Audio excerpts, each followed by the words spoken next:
my friends, what is going on? This is going to be a fun video, and let me expound on this. You see, this past weekend I was up in Big Bear testing out a new tent. That's the Elk Mountain YUKON. This is their large 6 meter, so 20 feet or just a little bit shy of 20 feet going across diameter. This was its maiden voyage, and I knew it was going to be snowing a little bit up in Big Bear, but the wind that we experienced that night, not a chance. Had I known that the wind was going to be blowing as hard as it was,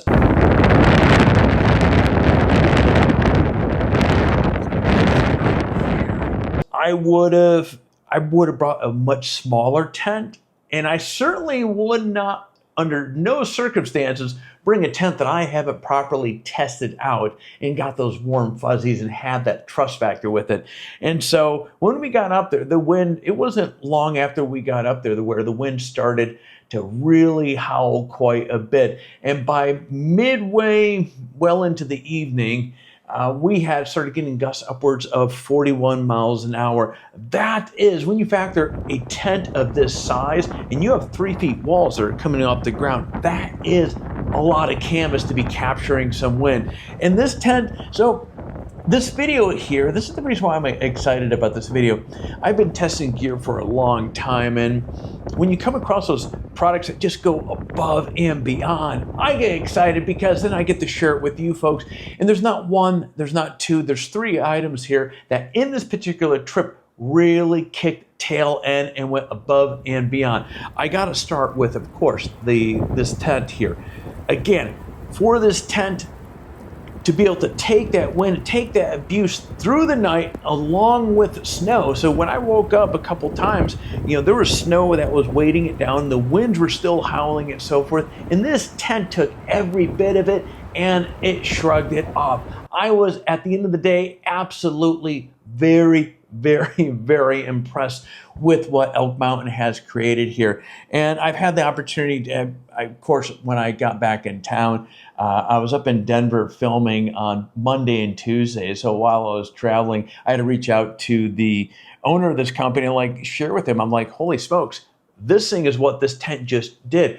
Again, under normal circumstances, I would, if I known the wind was going to be blowing this much, I would have brought a tent with a much smaller footprint. Again, something like this, geez, it's like a sail on a clipper ship. It's huge. And again, it did really well.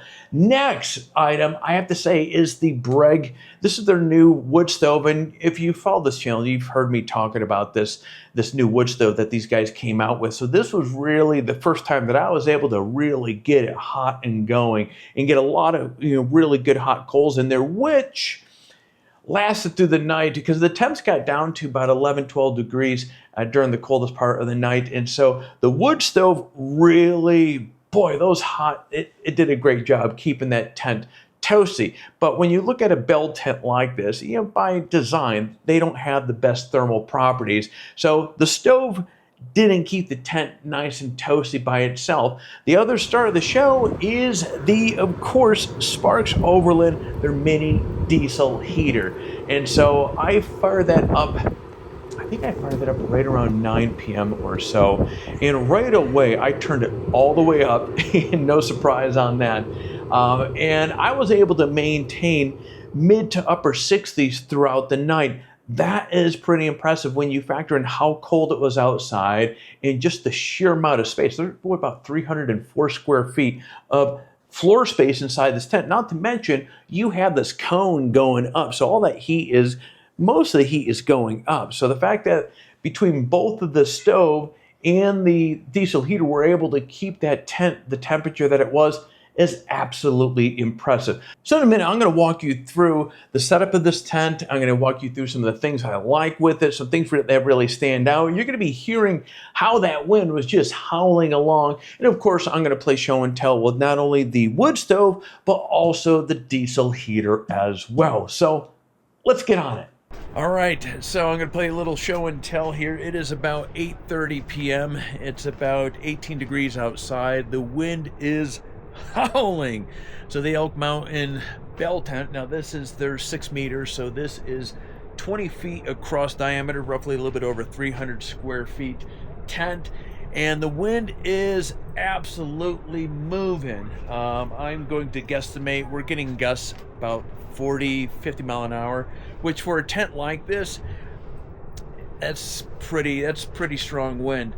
And so originally I'm gonna turn this around. I had the PF Bereg, excuse me, wood stove that's cranking out, and so I'm getting some nice hot coals going.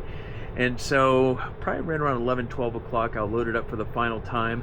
I have the Sparks Overland. This is the 4K mini diesel heater. That is, I just turned that on not too long ago, and that made such a huge difference inside of here with the temperature. And so you can see this is, I'm being quiet because you can actually hear the wind, and you can see the pressure that's coming in off of this back side right over here from the wind.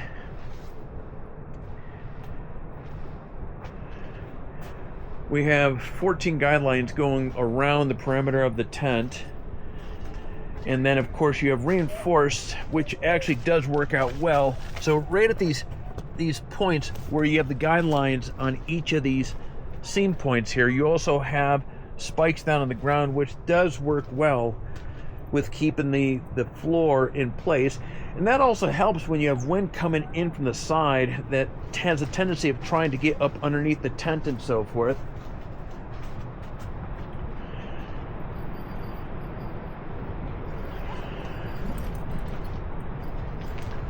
So, with that said, first impression of this Elk Mountain tent, I was surprised with the wind that is howling the way that it is. It's really holding up. Now, normally, if I had known the wind was going to be blowing this heavily, this would not have been my first choice of tent, mainly because it's just a massive tent.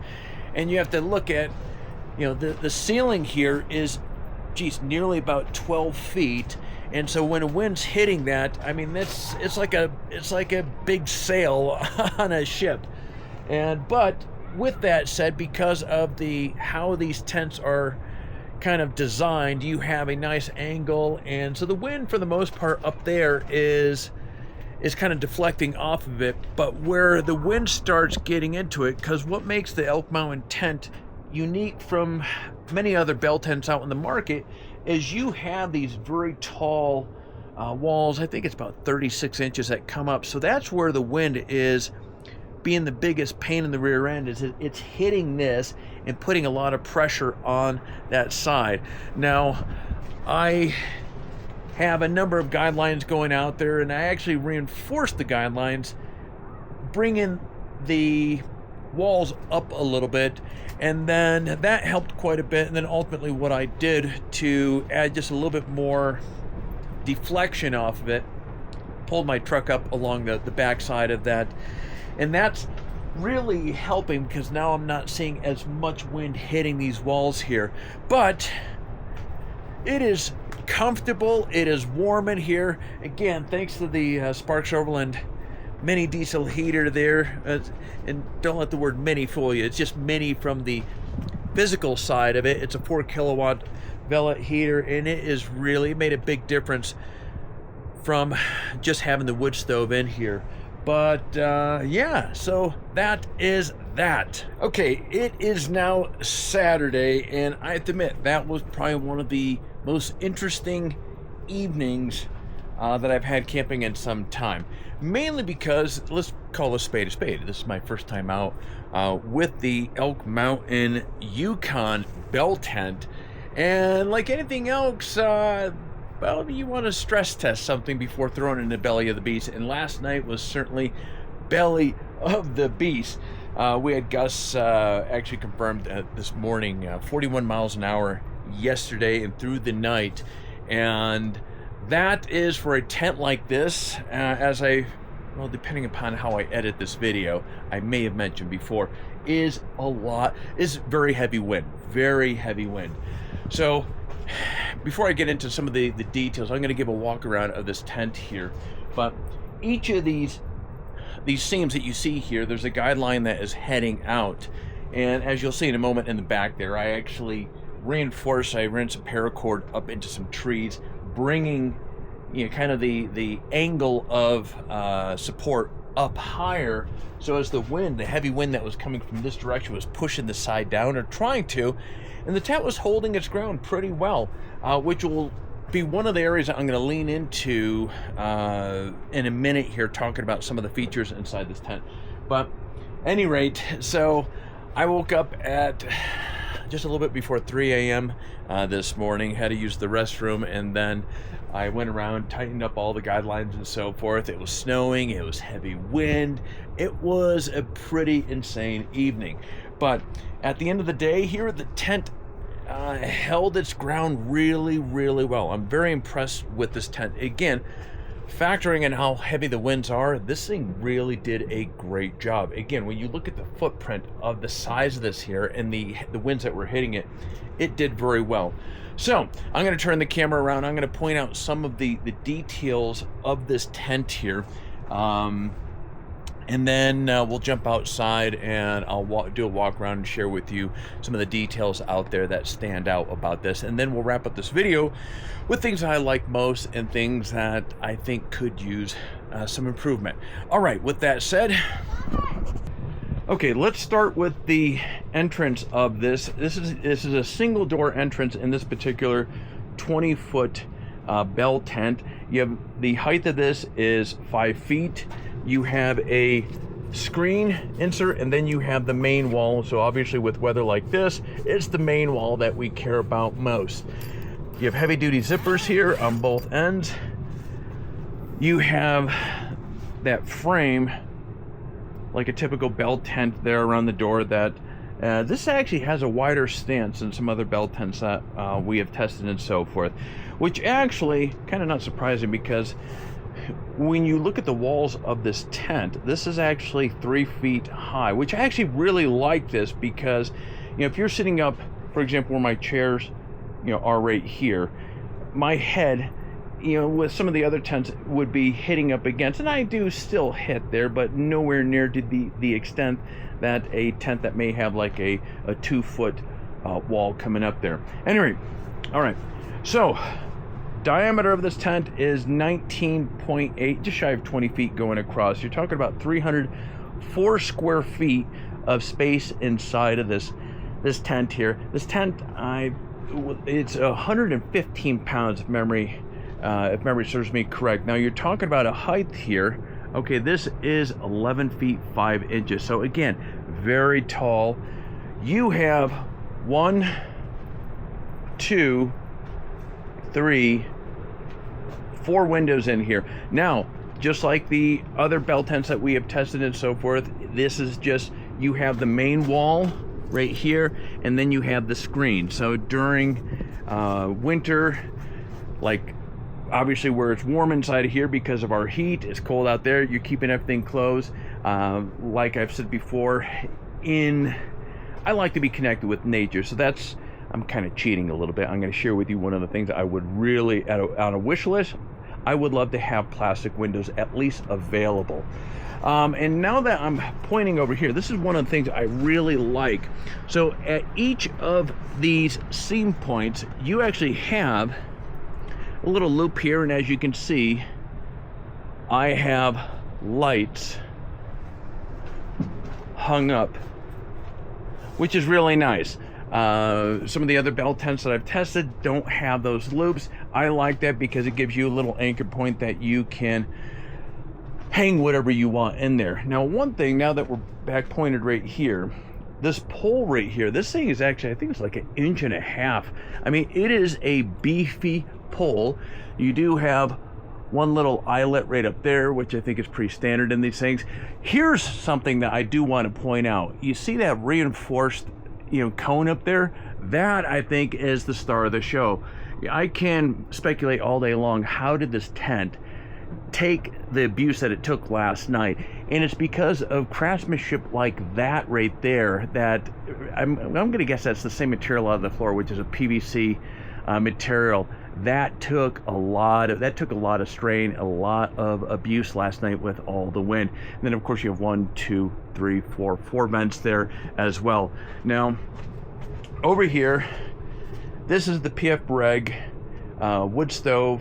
You guys, if you've been following the channel for a little while, you've known I've been itching to get out and really test this out. Now, while Caleb and I did stress test it, or shakedown test it out in Joshua Tree a few weeks back, this was the first time really getting out there, and it's loaded full of coals. So this thing was going all last night. But anyways, so you have a stove jack right here, and when you get the tent, you're going to have to cut it out based upon the thickness of the chimney or the stove that you're going to be using. So, and then on the opposite side, as you'll see it when we get outside, there's this little flap that you can Velcro down, and that's going to take care of that.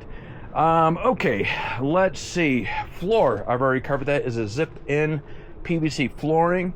So for whatever reason you ever want to take the floor off, boom, you got that handled.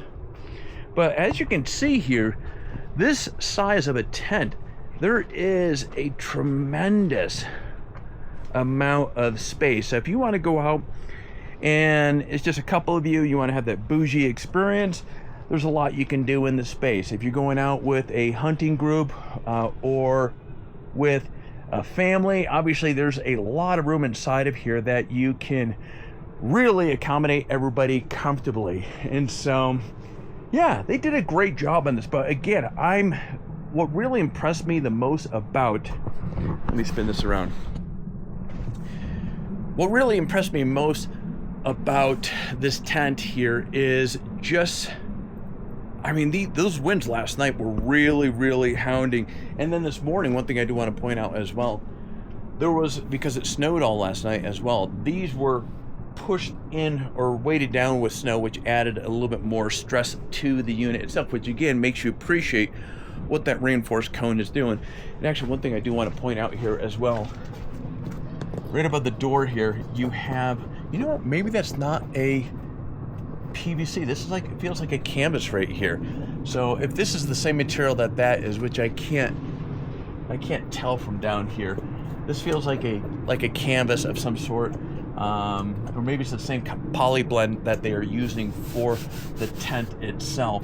But yeah, more reinforcement. All right, I'm gonna put some boots on here and we're gonna go outside, and I will share with you, we'll do a walk around and play show and tell on the outside. Okay, so we are outside now, and yeah, I mean, it looks pretty what you would expect for a belt tent. But being outside, it gives me the opportunity to show the elaborate set of guidelines that are set up with this here.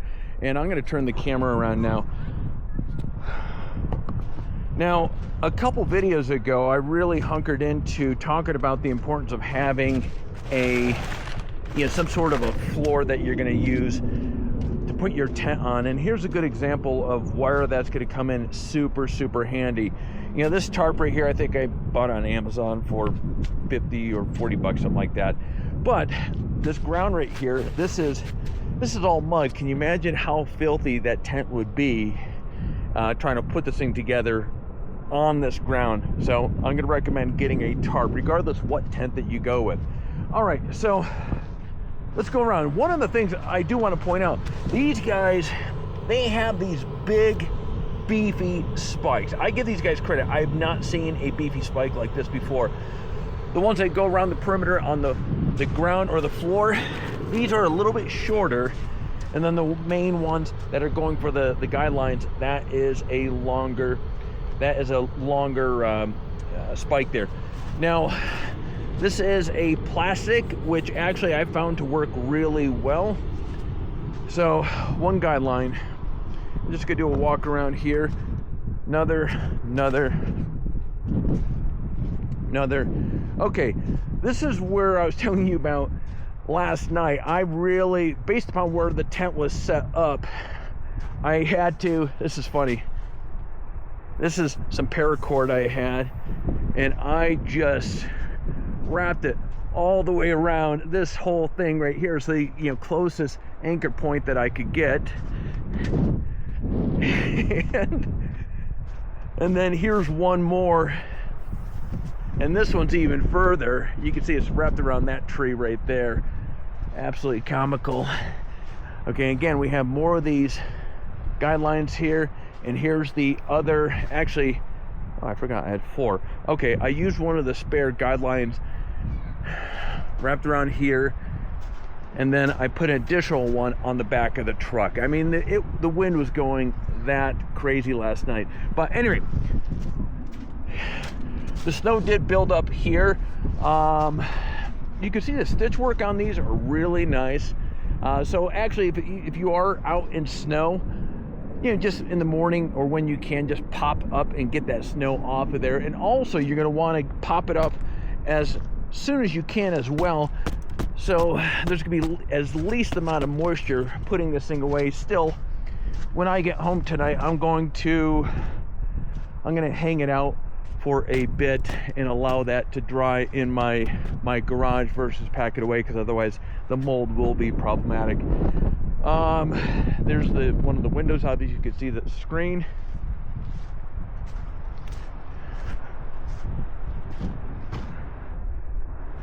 And here's what I was talking about a moment ago. You could see with the stove jack, you have the little clips up there that keep that in place, and then the Velcro just puts it down when you're done with it. One thing I do like with this as well is you have this overlap. My brain's not working here, but geez, I can't think of the word used for it. But anyways, you can see that comes over the sides quite a bit, and obviously keeps any sort of rain or moisture, weather away from the walls and so forth. And here is the star of the show here. I gotta bring the spotlight over to the Sparks Overland diesel mini heater. This thing really worked its butt off last night. It did a great job. This thing right here with the wood stove in there, so when the wood stove started going out in the middle of the night between times when I woke up and loaded it back up, it kept the tent in there about 60 degrees, which, factoring outside that it was 12 degrees, was excellent. And so yeah, Sparks Overland did a great job with this heater, and it looks fantastic as well. And as I've echoed over and over again, the footprint, you can hear the wind. Wow, look at those. That wind is just not giving up at all. We're gonna be packing up here in a bit, and it is just howling. Okay, at any rate, Sparks Overland did a phenomenal job with these heaters, and of course it really worked well with a tent like this, where, excuse me, if you're anything like me and don't like waking up and stoking the fire and so forth, it keeps things comfortable in between those times when you are sleeping and don't want to get up and stoke the fire. All right, let's close this off and talk about pros, cons, wish list, and all that other fun stuff.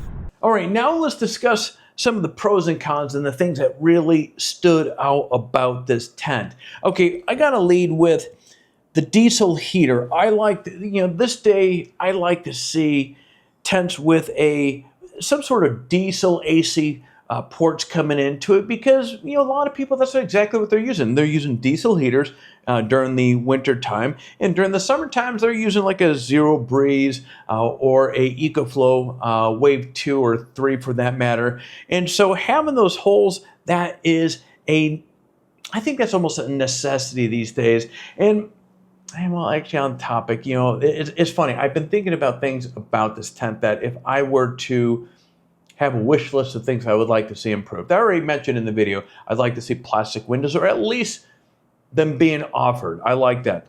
But with the diesel heater holes coming in would have been nice. And then the next item is, especially using like Starlink or whatever, if I'm running power out to lights that may be hanging outside, I'd like to be able to have some sort of wire pass through. This tent does not have it. And then last but not least is more of a superficial not really superficial. It's more of a cosmetic. It really serves no purpose of the functionality of the tent. And that is when you look at the bags that they're using to hold the spikes that you put around the perimeter of the tent. I know we're talking curb appeal here. Yeah, the bags aren't bad. They do what they're supposed to, and they're functional as they should be. But if I look at other tents where they may have like a nice canvas material, logo on it, and so forth, I know, but I'm stretching here. I put a few days into thinking about what I would like, what I would change, or what I would prefer to see in this tent. And these are the three things I came up with, technically four for including the windows. And yeah, geez, because technically I guess I can't gripe, because my call that I mentioned earlier in this call that I had with the owner of the company to share with him how this tent took this all-night wind and snow, took it like a champ. I started sharing with him things that he did ask were things that I didn't care for, because he had, the whole idea with this was, hey, you tell your audience what you like, you tell your audience what you don't like. While I'm on the phone with you, what didn't you like? And I shared with him the three things or four things that I just did with you here. And the diesel heater hose holes, they're working on the diesel heater in AC ports.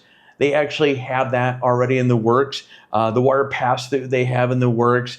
And I believe he had mentioned that the spike bags, that they're doing a facelift on the bags itself. And so I can't recall whether they were going to do anything with the plastic or no. That's a really tall wish list. Most companies don't offer the plastic windows, and it's just one of those personal things that, again, if I'm heading out there, I want to be able to, during winter months, without having to expose or lose all my hot air, I'd like to be able to look at nature. So anyways, most companies don't offer it, but it's still on my wish list.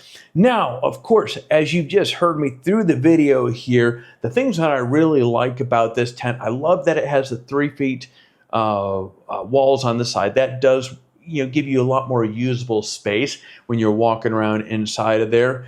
Many of the other bell tents, they have like a 2-foot high walls around the outer perimeter and so forth. And I gotta, I'm surprised I didn't lead with the thing that I absolutely love the most is just how durable and resilient this tent was.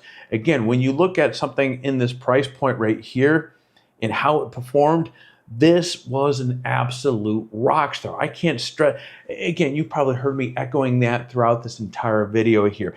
The craftsmanship, the material, the stitching that they used on this, it was all tested on this past Friday, Saturday up at Big Bear. So I got to say the craftsmanship was just a huge, big star for this tent. The reinforcements. I was in the video, I was speculating on a number of things that I think really contributed to this tent being able to handle what it just went through. But the reinforce up on the cone, above the doorway, all of this really, they did a great job with this. Little things like the hanging points going around the perimeter of the inside of the tent. So if you want to hang up lights, as you saw me hanging up lights, you have a place to do that. Again, at the end of the day, these guys did a great job on this tent. And so, all right, friends, and that is going to be it for this video. This was, again, when you do as much camping and getting out in the sticks as I do, and part of your job, like what I do here, is to report my findings with you. When you find products that just kick tail and I get geeked out, I get excited to create content, create videos like this, because at the end of the day, which I've echoed over and over again so many times on this channel, my loyalty is not with any particular product, company, or this or that. It's with you, ensuring that I'm able to share products, knowledge, anything that will help you get out there and enjoy overlanding, off-roading better. And these videos like this where, man, there's multiple items that just went above and beyond and really, really exceeded expectations. Yeah, when it counts, that makes a fun video. So I hope you enjoyed this video. If you have any questions, what I'm going to do is I'm going to put links down below to Elk Mountain Bereg and also Sparks Overland. And I would strongly urge you to go over there, check these things out. If you have any questions about any of these products or anything in general, leave a comment down below. With that said, friends, I'm going to be shutting off the cameras and I will see you in the next video.